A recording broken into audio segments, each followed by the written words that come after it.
दोस्तों, आप सभी लोगों को मेरी तरफ से जय भीम, नमो बुद्धाय। हमारे परम पूज्य बाबा साहब जी जब सतारा गांव के अंग्रेजी स्कूल में पढ़ रहे थे, तब वे तीसरी कक्षा में थे। बाबा साहब जी पहले पढ़ाई लिखाई में मन लगाकर पढ़ाई नहीं करते थे। जैसे उनकी पढ़ाई लिखाई में कोई रुचि ही नहीं है।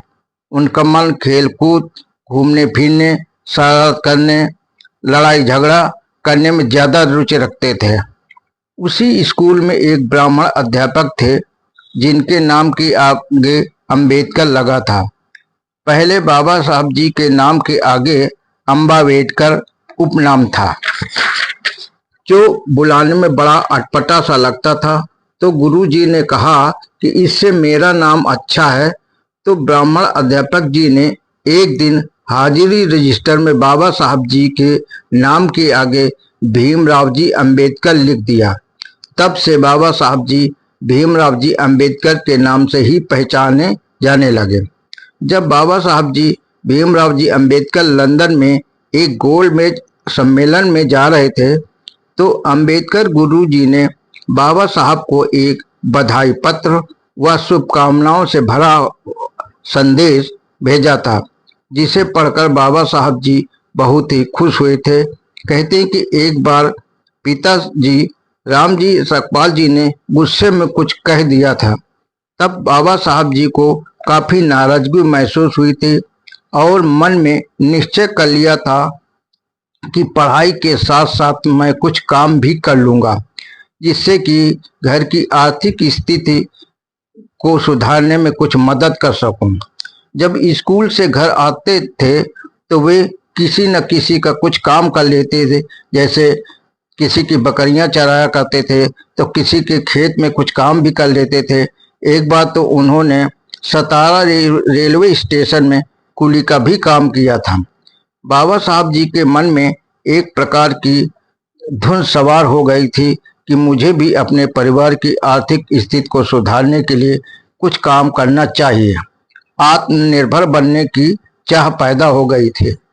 बाबा साहब जी बम्बई जाकर कुछ काम कमाना चाहते थे, क्योंकि सतारा के कुछ बच्चे कपड़ा मिलों में काम करते थे, लेकिन बम्बई जाने के लिए उनके पास पैसा नहीं थे।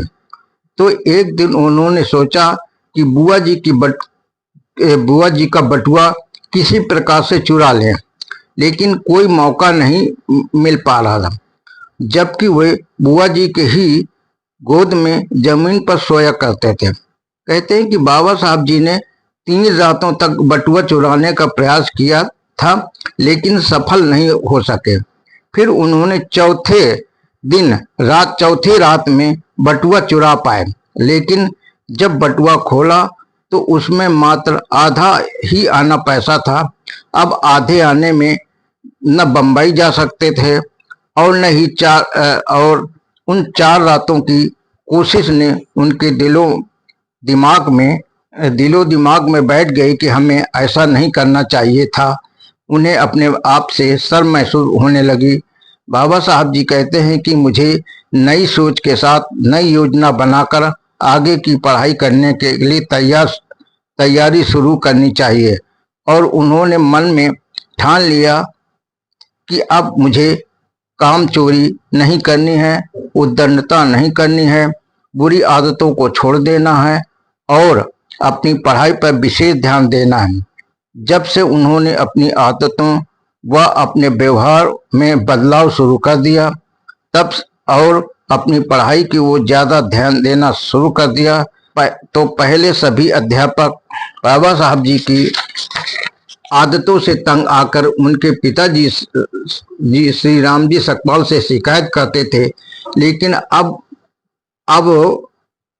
वही अध्यापक बाबा साहब जी के आदतों में बदलाव देकर ही श्री राम जी सकपाल जी से कहते थे कि राम जी सकपाल, कितनी भी परेशानियां उठाओ, कितने भी कष्ट उठाना पड़े, लेकिन भीमराव जी की अंबेडकर की पढ़ाई में कोई भी रुकावट न आने देना।